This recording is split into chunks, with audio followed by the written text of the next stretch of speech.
Ladies and gentlemen, welcome to today's Beyond the Tech show. I am Neda Maria Kaisumi, your host, and today on Beyond the Tech, we're joined by the brilliant Dr. Ruchi Yadav, a powerhouse whose journey spans the spheres of engineering, innovation, and impact. With a PhD in electronics and communication engineering, over a dozen patents, and 8 published research papers, Dr. Ruchi is no stranger to pioneering work at the cutting edge of technology.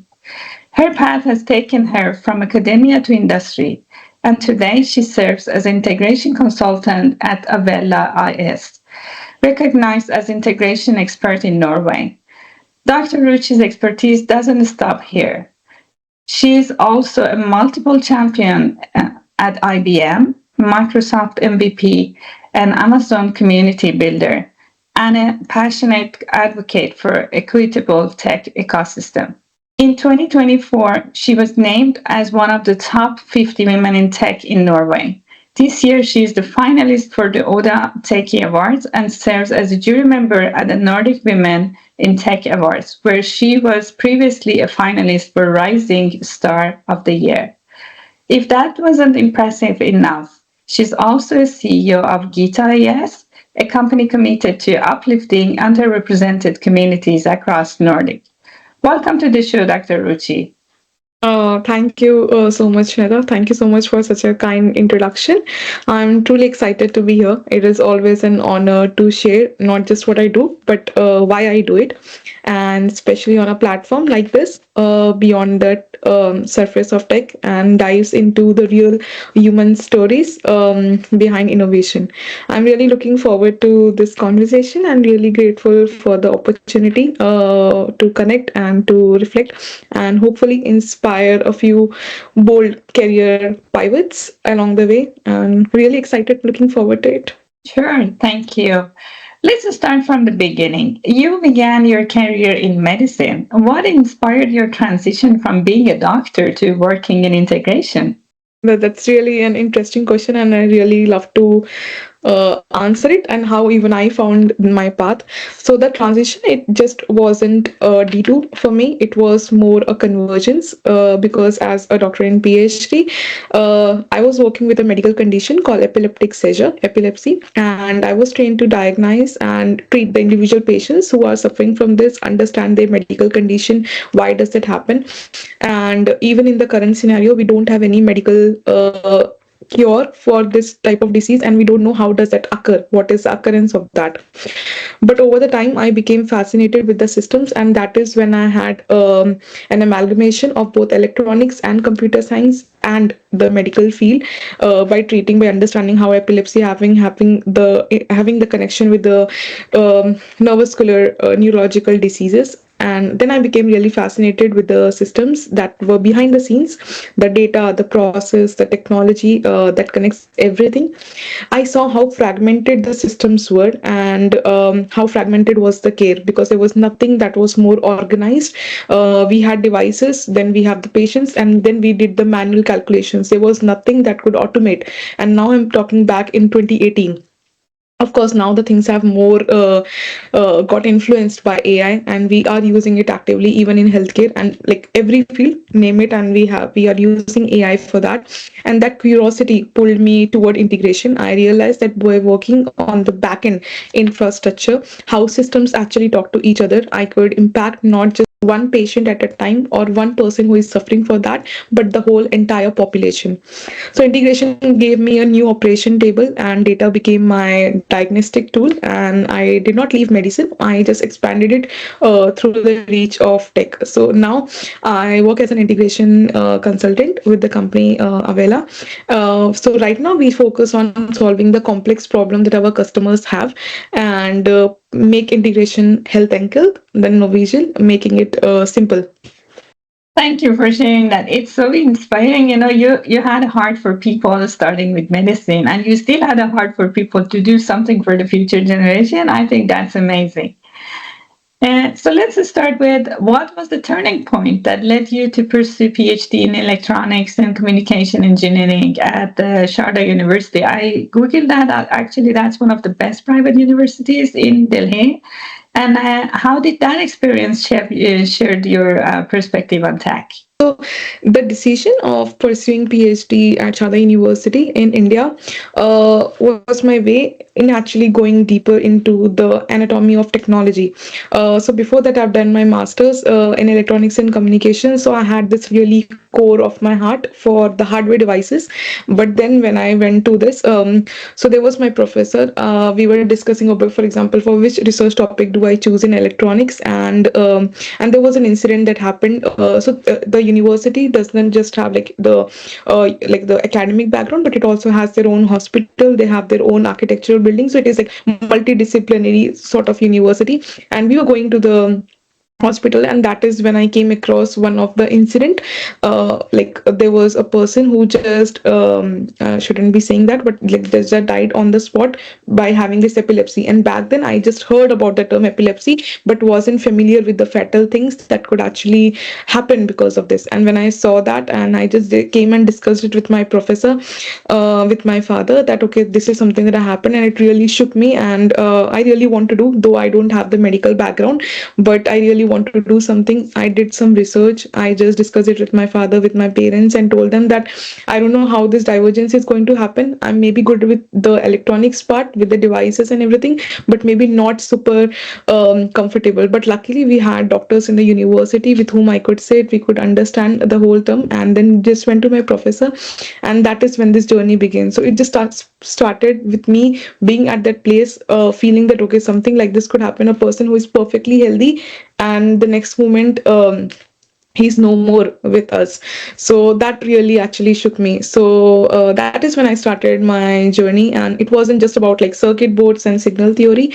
It was more about learning how the information actually moves, and how communication enables the intelligence, and how electronics are the language of the modern systems. No matter what, we use electronics at the core, and it is not evolving as much with the rapid rate how we are evolving in computer science. And that's my experience rewired my complete thinking. I began to see healthcare, businesses, and societies as more signal processing systems. So where clear communication and maybe smart architecture could actually change the outcomes at a very different scale. So with just creating one device, things didn't happen. But when you combine it with IT, when you combine it with computer science, with AI, and that is when the magic happens, and you can actually see the changes happening. I really appreciate your passion and energy. You know, a lot of people see the things out there, but not everybody choose to do something with it. And the fact that you actually see things, you ask, you follow up, that's very impressive. And I think it should inspire a lot of people. Can you walk us through your current role? How do you use AI in your day-to-day work right now? Hmm. As I mentioned earlier, right now, in my current role as an integration consultant at Avela, I work with the fantastic team. Really appreciate them to tackle some of the most complex technical integrations. It is completely different from what I've been doing before, and make integration simple and scalable for our customers. We support a wide range of client across industries. To naming a few, it is Aker BP, which works in energy, Tina in food production, and major public sector organizations like Norwegian Defense and Skatetaten, to name a few. So our focus is building more reliable, efficient, and future-proof integration architectures that remove the friction between the systems and unlock better workflows. So it is making their work more automated, and that is what I have been doing in my past years as well. So that really fascinates me. And who doesn't use AI? I mean, this is like a very booming question. And even if we are not using AI, we want to use it in some or the other way.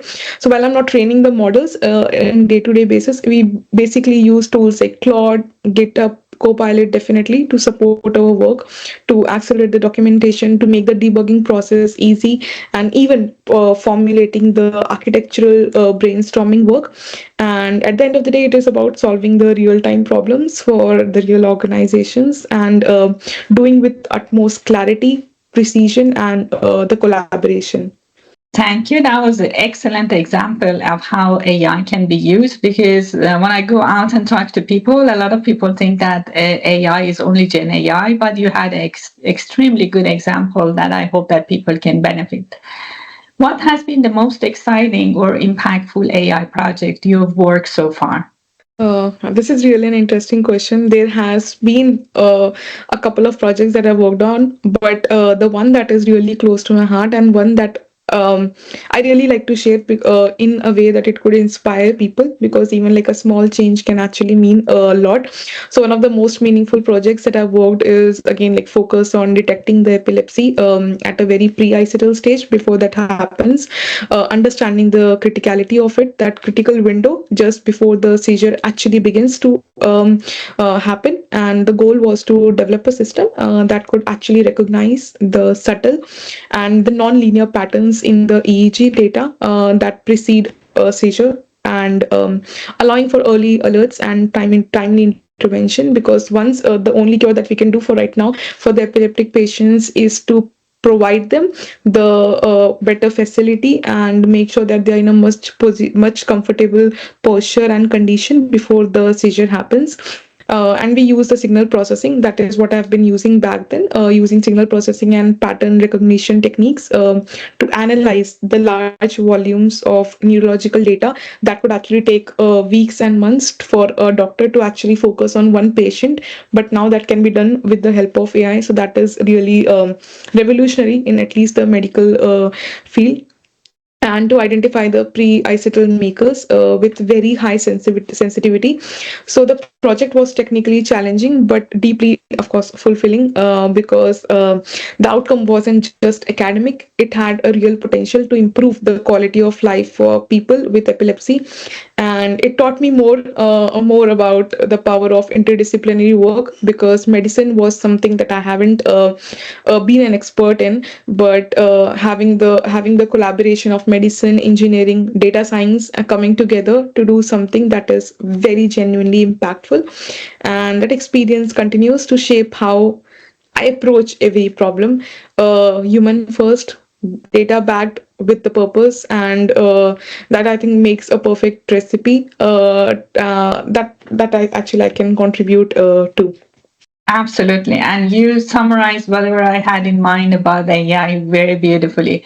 And I have to say that this epilepsy is very close to my heart because I have a family diagnosed with epilepsy and I've seen how it works. So I really, really appreciate what you're doing to advance this kind of medical condition.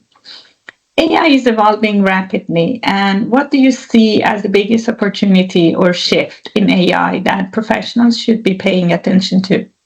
Yeah, I'll have to think about it. Yeah, that's a really interesting question. I think the biggest shift that I see right now is moving from, for example, what we do at Avila, what I have been doing priorly before as well. It is moving to move from task automation to actually doing the contextual intelligence. That not people have this conception that okay, when we talk about AI, that means doing the manual work automatedly. But there is more to that, and especially in today's world, when you have Gen AI, when you have ChatGPT and so many things, that doesn't just process the data, it doesn't give you just an answer, but it puts your thoughts, it tries to put the information that you already have. So that contextual intelligence is really something that is revolutionary. And we are going from the models that respond to the prompt to systems and that anticipates the needs based on environment, based on emotion and intent. So the multimodal AI, where actually models understand the text, they understand the speech, they understand the visual, and signals everything simultaneously. That might be complex for a human being to understand everything. Maybe we can touch two or three areas perfectly, but understanding everything and that too simultaneously in a parallel um, world, I think that is where AI is really in the frontier. And this changes how we actually think about the user experience, the user divine, and even the ethics. So for the professionals, the opportunity I think lies in becoming AI fluent and not just coding it, but actually knowing how to integrate, how to formulate it, and then question it. And if it is wrong or if it is not exactly how we're expecting, to actually guide it more responsibly. And those who can bridge, I think, the domain expertise with AI capabilities, they will be the architects of the future. Thank you for sharing that. Well, let's shift the topic right now because you and I were women with a non-traditional background, and I know how what it takes to survive in the industry out there. What were some of the unique challenges you faced, and how did you overcome these kind of challenges? That's a very heart-touching question for me because my journey wasn't just about having the transition in the career from electronics to computer science. Because for my over a decade, I studied in my bachelor's, master's, and doctorate electronics, and then when I did my PhD, I was really curious into going and understanding how valuable and impactful it is to work with computer science and how scalable it is. So for me, so when I moved from India to Norway, it wasn't just it was not just the career transition that I wanted to have from electronics to computer science, but it was one of the major challenge of that assumption that I did not belong. And I entered the boardrooms, the interviews, the technical discussions where people question your credentials because I have been working in electronics. Now why do I want to move from that established career into something that is from the scratch, completely new in computer science? And of course, questioning my credentials, not maliciously but very subtly. So it pushed me to over prepare to build a portfolio that could speak louder than the job title that I hold. And but over time, I learned how to reframe my story, not as someone who has moved into tech, but someone who brought a different lens to the tech. And I combined my medical intuition, my engineering rigor, and the business strategy. And I also sought out mentors, allies, communities, and I really want to emphasize that it's really important, no matter at what job position you are, and no matter on which career state you are. It is not important to just have an IT degree, computer science degree to actually enter. If you have that fire inside you, you can just lit it up and actually enter. And so I would like to like appreciate the communities that are really there. I can talk about like the communities in Oslo, like Nordic Women in Tech Network, Oda Network, and there are so many communities which, and there is one called that is called like Tank Mentor. So there we actually help the mentor and mentee, mentors who are the expert in the fields, and the mentees who want to enter into the tech. There are so many different. One of the example that I could quote is there was a person. So especially when you're coming from a different country, when you're an expat in Norway, it is difficult to enter, no matter you have an amazing background in tech, and no matter you don't have at all, you have no experience with tech, it is really difficult to enter the tech market here. So then in that case, the networking is the key. It is really important to make connections. And even if you are, let's say, at a good position, even then it is really important because you don't know what is waiting for you. So I think then joining these communities, joining these events is really really important. I could see that difference in me, just seeing so many role models. It just inspires you every day. It just doesn't put you in a very comfortable position that okay, now I've landed the job and it's good. It makes you feel okay, there are people who need, and you can give only just a couple of minutes of your day, and maybe they would actually lead into a really nice direction. So it is like with the reinforce that leadership, it is not just about fitting in, it is about reshaping the whole mold. So the example that I was talking about, she was an hairdresser. I would not like to take her name, but she was an hairdresser. So we just were having a conversation, and then she said that she was interested in IT, and then she did some diploma in her home country. But then when she came to Norway, she could not find the job, of course, because of not having somebody to refer her, and somebody who could guide her. So what I just did was just like asking her, for example, what did you do, have you done any some courses or some certifications related to this? And then just like just some guidance that okay, maybe this could be useful, join this network, meet this person. And that doesn't actually took any of my effort. It was just that she was making my hair, and I could just explain to her this is this. And then she started, directly we connected on LinkedIn, and she would send me that I've done this, what could I do, and just couple of minutes, and now she's in one of the leading consultancy companies in Norway. And that makes me like really happy that no matter, she was happy with her job, but again that transition when she actually wanted to do this but would not able to, was not able to, just because she didn't have that platform, that opportunity, that guidance. So yeah, that is one of the example, and I really myself get inspired with her story. Absolutely, and I totally agree with you. I myself also offer a lot of free time to be with this networking, so and do a lot of volunteer job because unless otherwise you will not get really known in the market and in the industry. So that was a really good piece of advice. And what advice would you give to women who are curious about entering AI and tech but don't have the technical background? So I think the first would be like just start with the curiosity. And you don't need to be an engineer, like I mentioned again. You don't need to have a technical diploma or anything to contribute to AI. You just need to have that fresh perspective, a different lens, whether you're from finance, whether you're from social work, medicine, or art, any particular field, you name it, and your insights are really gold. Because even when we see now, there are people from different background. They it is not seen as they don't have the adequate knowledge, but it is seen as okay, there is a different perspective of seeing something. And that is how it happens. And learn just enough tech to understand the mechanics, the basics, and then just focus on what your domain intersects with AI. It could be anything, or maybe just take some online courses. There are so many open source communities. It is not that you will have to spend anything. There are so many YouTube tutorials, so many videos, and that are really, really good in terms of content. And shadow the people in tech roles, meet them. People are more than what I have seen in Norway is people are more than excited to help you. You just have to find a way to connect with them, to ask them, and do not feel more hesitate that okay, what would happen, that person would be busy. No, just don't think it out, just send the message. Maybe they'll not reply promptly, but very soon you're going to get the response. And most importantly, last but not the least, don't wait to be ready. Just start building, start asking questions, start contributing. AI definitely needs more human stories and diverse inputs. And maybe whoever it is, your background is actually not a barrier, it's your edge. And there is one of the line that our CTO Thor tells, that it's fine, no question in the world is stupid. You can just ask as many as questions, and then you actually learn and grow from that. Absolutely. And I like the way that you summarize it. I think that couldn't said any better. Well, about yourself, how do you stay updated and continue learning in such a fast moving field?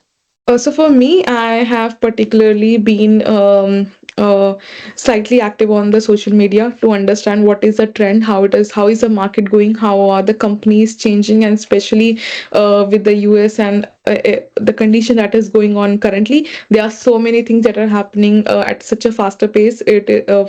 At such a faster pace that it is difficult to be aligned with everything. But what I treat learning more as a lifestyle. So I follow AI research papers, attend global tech webinars if possible, and the events if they are happening physically, and experiment with the new tools every month. So whenever there is a new tool, I just try to see how it is working, if not working predominantly with that. And but more importantly, I learn by doing, just by applying the concepts to real problems, solving them, breaking things, and then trying to fixing them and sharing what I learn. I think that sharing part is not considered to be very how do we put it, that it is really important. It could be something that even if one person is able to learn from what you have done, it is really beneficial, not only for you but for the other person. So I'm the part of the communities like IBM Champion, the Microsoft MVP program, where learning is peer driven. We are more collaborative. We try to collaborate and share knowledge as much as we can by even creating online events, physical events, just to getting that community getting attracted. And I also mentor others, which actually forces me to explain the complex topics more simply, and be more relevant with what is happening, and often understand the best use case. And one of my secret weapon could be relentless curiosity, and a belief that comfort zone are the enemy of innovation. So that is what I don't let myself to have, that comfort zone. Because when you are keeping with the trends, when you see what is happening, you would never feel, you always have that curiosity and restlessness that okay, today something new might be happening. So yeah, that would be my only piece of advice, to just be curious as much as you can. Absolutely. And that's one of the best advice that I totally agree with. There is a lot of fear and hype around the AI. Like people are afraid that they lose their job, others they are thinking about responsible AI. From your perspective, what's real? What's the overblown and what should we be cautious about? AI can actually augment the decision making. It can unlock new insights of different topics, different perspective, and personalize the experience at a scale. So what's overblown, I think, is the idea that AI is actually going to replace the humans entirely. I don't think so that's ever going to happen. Of course, it can make human work easy, but definitely cannot replace. And one thing what we really need to be cautious about is having this the blind trust on the AI systems that inherit the biases of they creators and the data. So we must challenge the models, demand transparency, create more feedback loops whenever we are working with the data. And the real field shouldn't be just AI itself, that okay, it is something that is going to take the whole world, but actually what happens when it is actually built by a very narrow slice of society for even narrower purpose. So I think we need the diverse builders, ethical guardrails, and the governance that can actually move as fast as the innovation is happening. Absolutely, and that was very well said. So, how can AI be made more inclusive, both in who builds it and who benefit from it? Yeah, this maybe I don't have like a very perfect answer for this, but definitely one thing that I really feel is inclusion. It starts from upstream, so it's more about who get to ask the questions that AI is actually trained with an answer. We need the teams that reflects the real world diversity that we actually talk about, having diverse perspective, having different gender, having different ethnicities, but in background, in geography and the lived experience that people actually have. So we also need to have more open access, more scholarship. I think low code tools, which we are definitely having now, and mentorship programs and more community driven data sets. So at Gita AS, the company that I have started in the past year, we are building the pathways for more underrepresented voices to actually contribute and critique AI, to ask questions. And because the future definitely will not be fair until we design it that way. So I think inclusion is not just an afterthought, it is the foundation of an responsible AI. I totally agree, and that was very well said as well. Let's shift the topic. A couple of my Harvard colleague and I, we are using AI to create a model to identify school shooters, like people coming to school area, if they are coming to do violence or they are carrying a gun to do school shooting, then we want to identify them and preclude them from the incident. And that is by studying the data from 1970 to last year on what has actually happened before and identifying some patterns.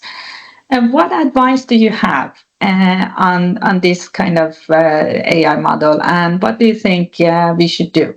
First of all, it's an amazing initiative. When even we were discussing it before we started the podcast, I think that is something that is truly inspiring, and I could actually relate to it. That when you see very small problems and scale it and understand that how peculiar this problem is, and really hats off to your team who is working on this solution. Really hats off to you.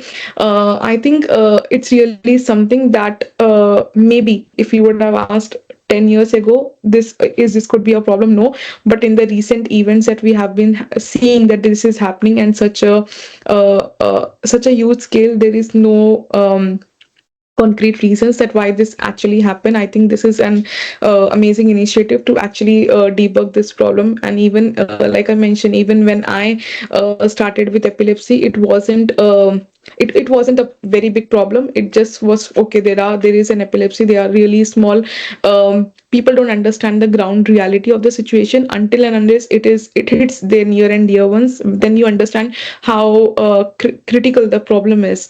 So I think one advice would be definitely to that is what even I wait for the project, is to have something that is uh, really beneficial. And if we could have this type of system in schools that can actually monitor that how things happen on day to day basis, how we can actually understand and not just cure that incident, that it should not be happening in future, but actually understand what triggers it, why a person or why a child at such a minor age feels that rush of doing something. Is it because of the social media, is it because of the negative influence, or what is the actual cause that why it is happening? So I think there is definitely a need of deep research into this, that is it that the child is actually facing some of the domestic violence at house, or is it something because of the movies, or is it because you want to get into the limelight? I remember one of the case that I think it was back in US, I don't remember exactly, and a 17-year teenager just went for shooting just to get some views.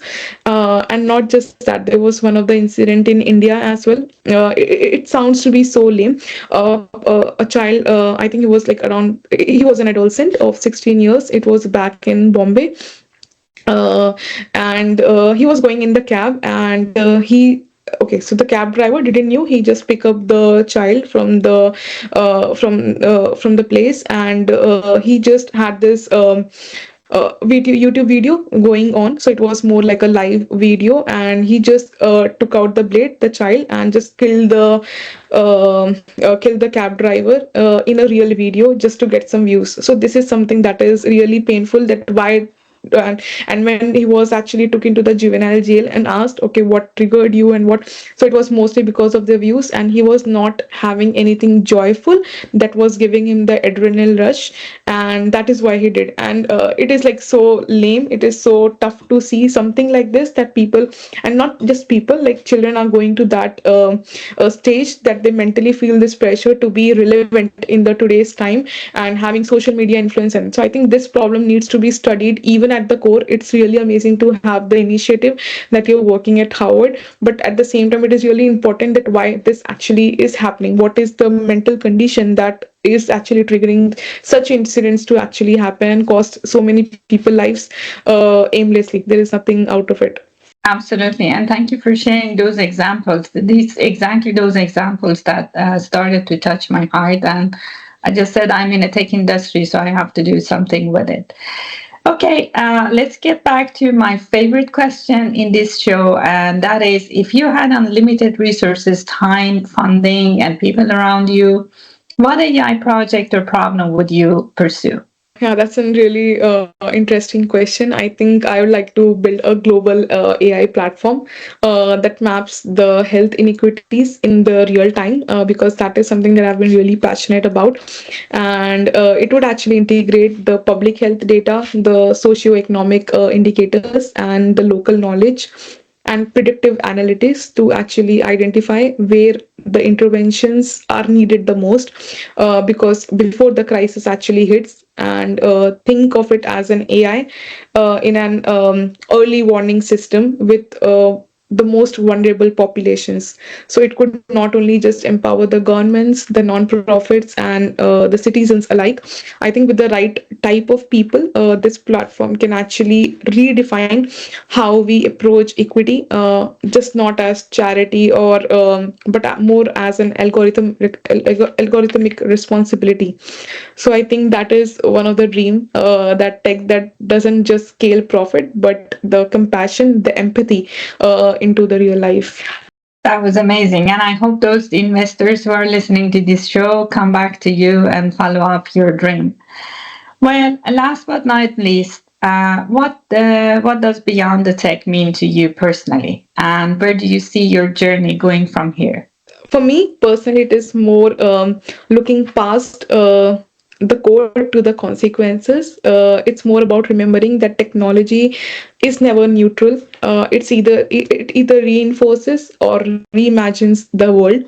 And for me it is about building the systems that prioritize the dignity, the empathy, and access for the people, and I see my journey evolving toward the system of leadership, and where I'm not just building the tools, but actually shaping policies, under shaping cultures and ecosystems that can guide how the tools are used. And whether it's through my company Gita AS, or policy advising, or global collaborations, my goal is to ensure that the future of AI, it is not just smart but more wise.